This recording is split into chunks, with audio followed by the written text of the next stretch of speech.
Hey, it's Martine Powers here. So I know that it's been a little while since you've seen a new episode in this feed, but tomorrow is October 19th, the anniversary of the death of Prime Minister Maurice Bishop and others who died in Grenada on that day in 1983. When we first came out with this podcast series last year, it had been 40 years since Bishop was executed, alongside 7 of his cabinet members and friends. Now, it's October of 2024. Another year has gone by with the nation of Grenada still looking for answers on what happened to their prime minister's remains. But we have some updates, and that's why we're here today with a new short episode. I'll start with a disclaimer. No, unfortunately, we do not have the answer to the mystery. We don't have the location of the current whereabouts of Bishop's remains or any of the others. But we do have new information about another investigation. An investigation that was launched by the U.S. military this year, just a month after we finished publishing our series. I'm going to take you through what we were able to find out, what questions we still have, and what it all means for this mystery going forward.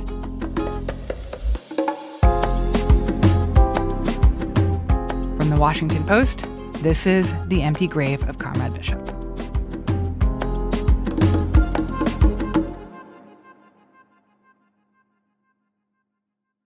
So this is where I need to say, anything I'm going to talk about here assumes that you have heard the series from beginning to end. So if you're coming to this and you haven't started and finished the podcast, please stop here and go back to the beginning or wherever you left off and listen to the whole thing. If you have listened, but it's been a little while, let me offer a really quick recap here of what this podcast was all about, and really who is at the center of it, Maurice Bishop.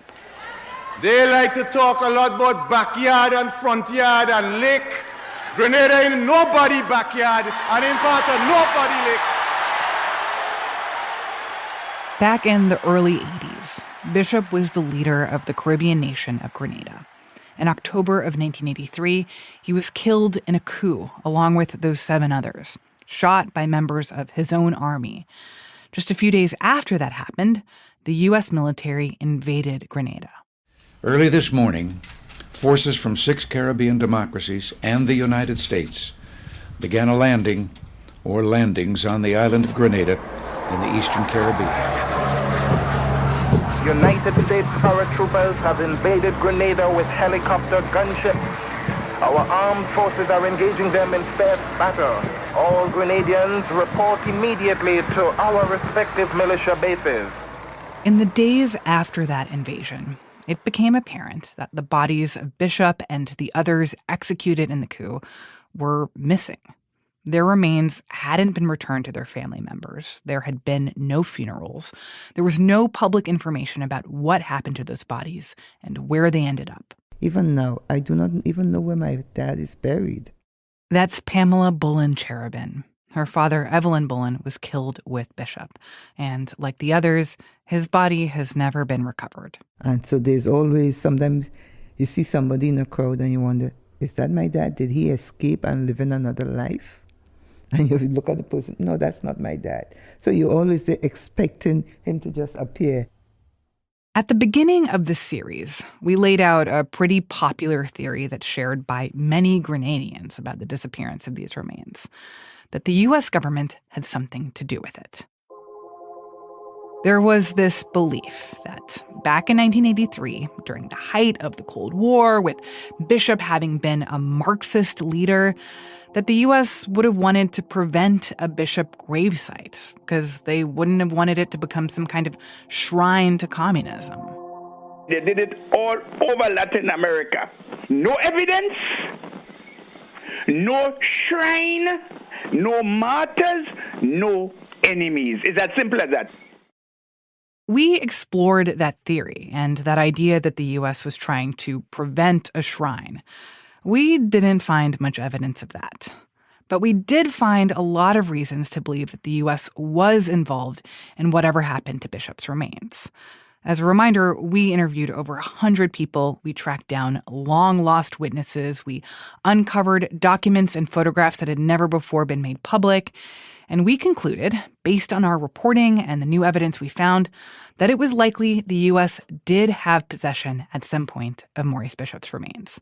The question was, did they know what they might have had at the time? If they didn't know, why not? And finally, what happened to those remains after the U.S. had possession of them? We reached out to the U.S. government repeatedly about our reporting and what it revealed. Their responses tended to be very brief, often just a sentence. In the words of the U.S. State Department, quote, "We have no knowledge of or information about the remains of Prime Minister Bishop." That is basically where we left things last fall, with some new revelations about potential U.S. involvement, and also more questions and a commitment to keep pushing on this. So our podcast started coming out in late October. At the time, I spoke with Congresswoman Barbara Lee, a Democrat from California, about our investigation, and she had a big reaction to that. We were definitely involved with this, and to be dismissive and to pretend that it didn't happen or that we had no involvement is just a stain on our country. And this administration has the moment and the opportunity to make this right. Lee had been invested in this mystery for a long time. Back in the 80s, she had spent time in Grenada. She'd come to know Maurice Bishop and other members of the Grenadian government.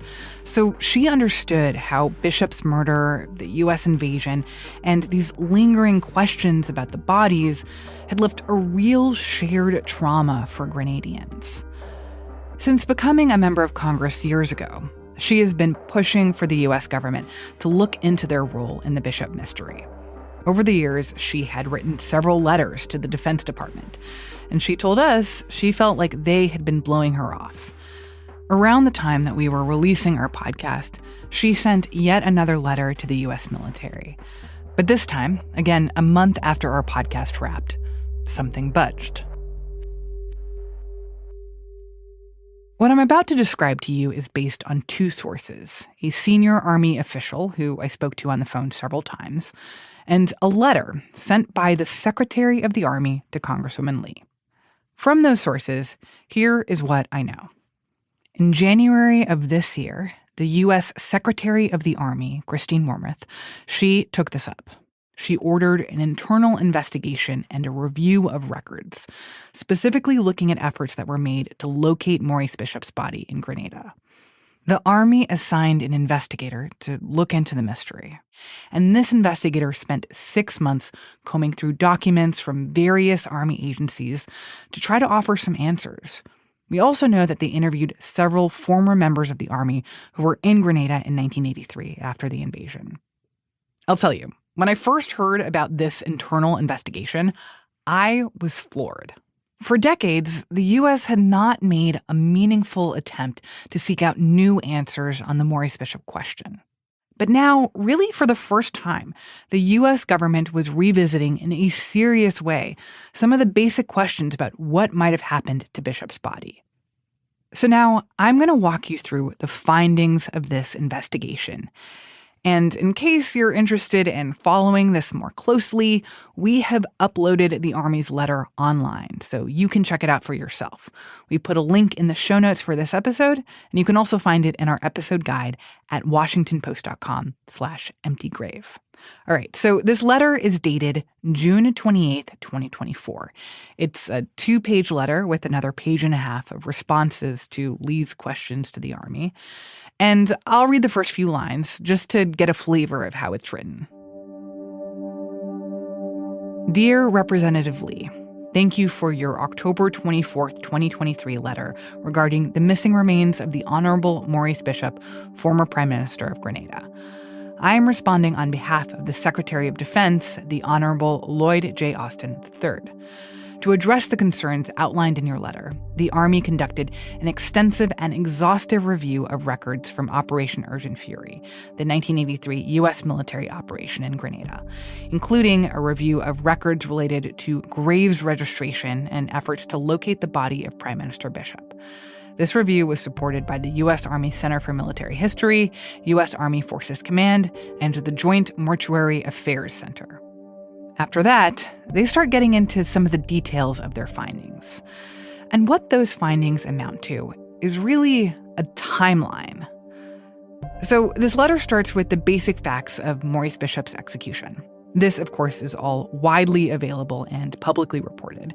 How Bishop and members of his cabinet were murdered on October 19th, how later in Grenadian court, the people who executed Bishop said that the bodies of Bishop and the others were transported to a Grenadian army camp known as Calavini, how they were placed in a pit and burned.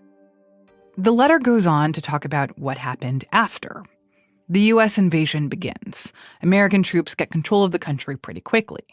And then, 3 weeks after Bishop was killed, U.S. troops get a tip on where Bishop's body had been left. They go to Calavini and they find and exhume a pit containing human remains.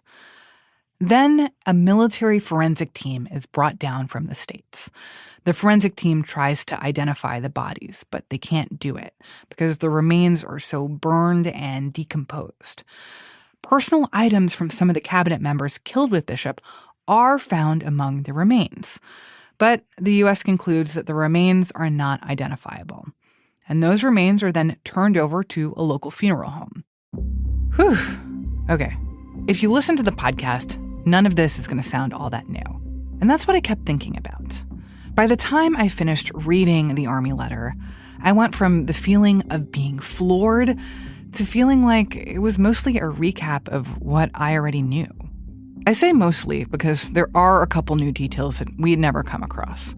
One of those details is not in the letter, but in a reference sheet that was included with the letter. It has a series of maps on it. You can follow along with where on the island the bodies were located at different points in time. And according to that timeline, between the burn pit and the forensic exam, there was another stop. They say a casualty collection point by the airport. I had never seen documentation of that before, and it's kind of an important step in the chain of custody. Also, the letter says that during the forensic exam of the bodies pulled from the burn pit, there were Grenadian officials present. Again, I never read or seen that anywhere either, or heard that from the people we've interviewed who were in that forensic exam. So, in my mind, that detail raises some new questions.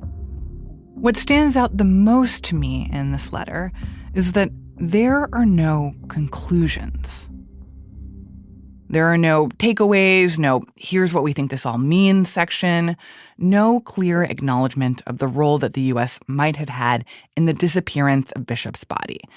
It doesn't say, okay, based on these facts, we believe it's likely that one of the bodies we exhumed and examined belonged to Maurice Bishop. And it doesn't say where they think the bodies are.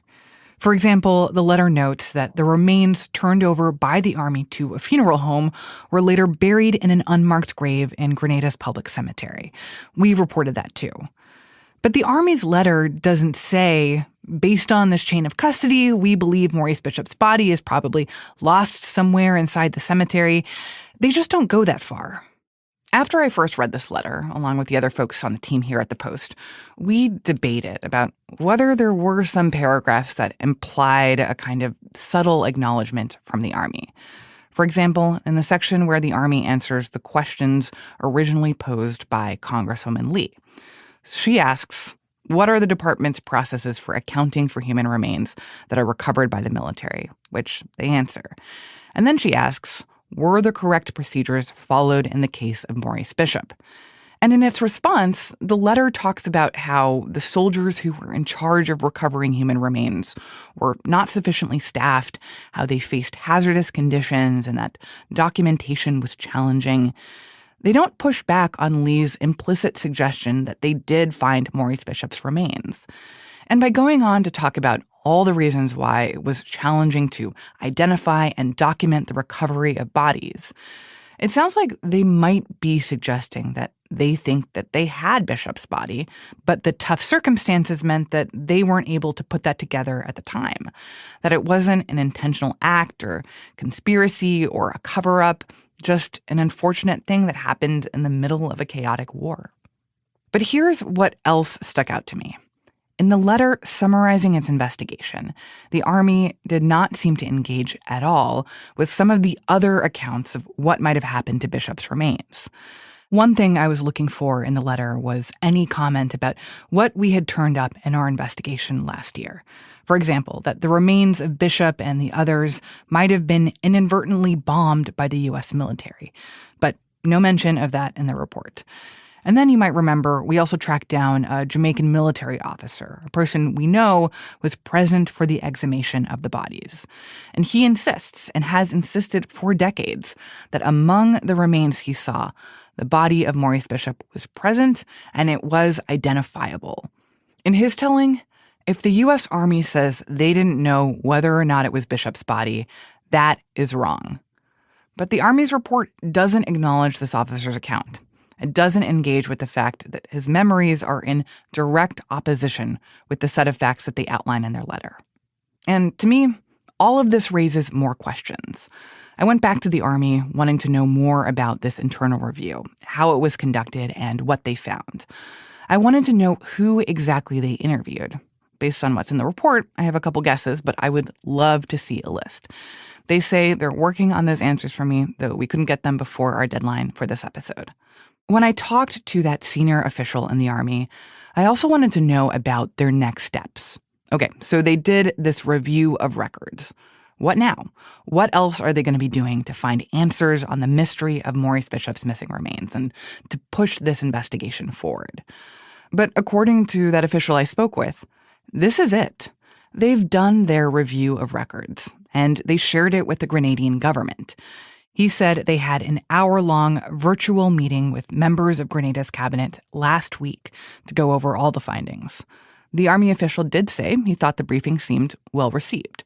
So, in his words, their job here is basically done.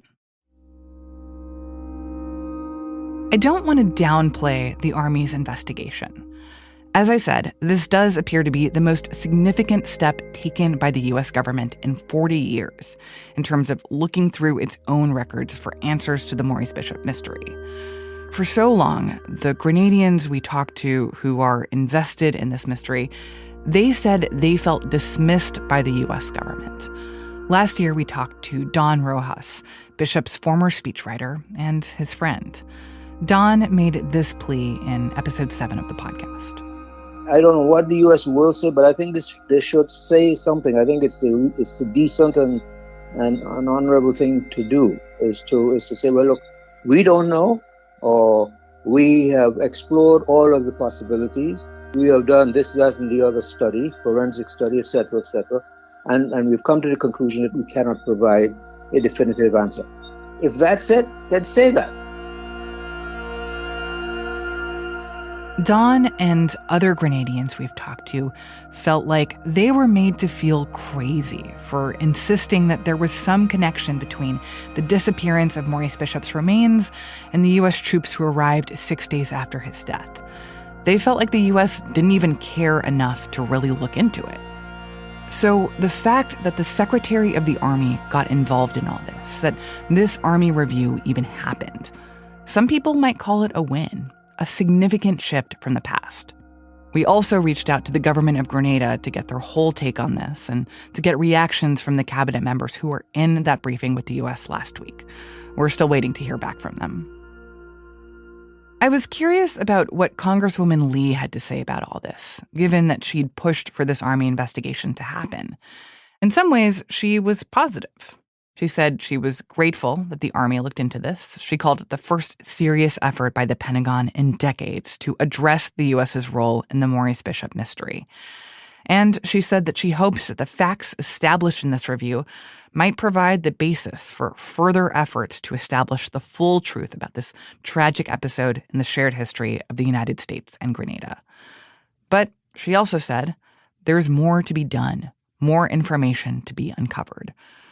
Right now, it doesn't look like the Army is planning to do any more uncovering. But we are. My colleagues and I here at the Washington Post continue to report on this. We are tracking down lingering sources, closing loops on open questions, filing more public records requests. We're not doing this full time. We're juggling this reporting with our day jobs covering daily news, but we have kept at it. I'll be honest, we've hit some dead ends. For example, coming back to that account I mentioned earlier of the Jamaican officer who said he saw U.S. soldiers exhuming Bishop's identifiable body from the burn pit, we've been trying to see if there's corroboration of his account.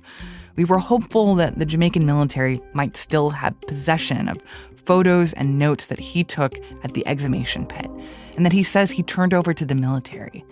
But unfortunately, after some back and forth, we got word back earlier this year. The Jamaican military said they conducted a thorough search, but they didn't find his photos and they didn't find his notes. So that was a bummer. But it's just one of many leads that we're still chasing. Over the summer, I got a message from the FBI letting me know that they were able to track down some Grenada-related documents that I'd requested. Specifically, they said that they had 269 pages of potentially responsive documents. They asked if I was still interested in seeing these documents, to which, of course, I emailed back immediately, basically like, hell yes, I am still interested in these documents. To which they said, okay, well then your request is going to need further processing. That was a few months ago, and we're still waiting. But it's progress. This month, this 41st anniversary of Bishop's death, is a reminder of another year without closure for the family of Maurice Bishop and the families of the others who were killed with him. Jacqueline Kreft, Unison Whiteman, Norris Bain, Fitzroy Bain, Evelyn Bullen, Keith Haling, and Evelyn Maitland. Their families have waited a long time for clarity, and we still want to try to give them those answers. Right now, it feels like we're in this strange tango with time. In some ways, time is our adversary. The memories of people that we haven't yet talked to who might be able to provide some answers, be they American, Grenadian, Jamaican, or otherwise, they are becoming more and more a precious commodity. It has now been more than 4 decades since Bishop died and since the U.S. invaded. People who were there are getting older. They're forgetting. They're passing on. It feels like a race to track down anyone else who might have some answers. And yet, sometimes it feels like time is on our side. Based on what the Army just put out, we are filing some new public records requests, even as our existing requests keep making their way through the bowels of government bureaucracy. While we don't know how long those public records requests are going to take to come back, 6 months, maybe a year, maybe 2 years, whenever they come, we will be back here in your podcast feed to let you know what we've got. Until then, thanks for listening.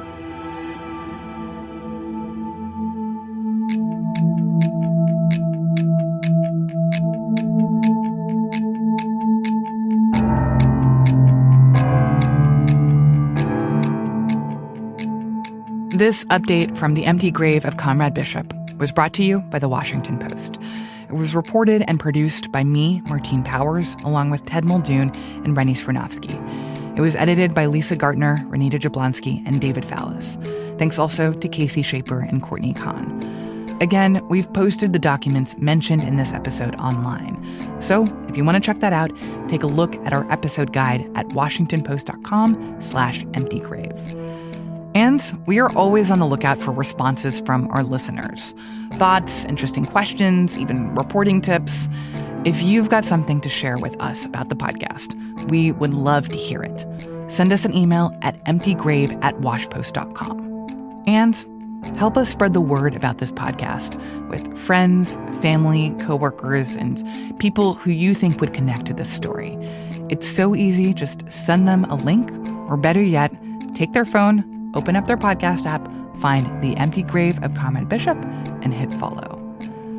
That's all we got. We hope to see you back here soon.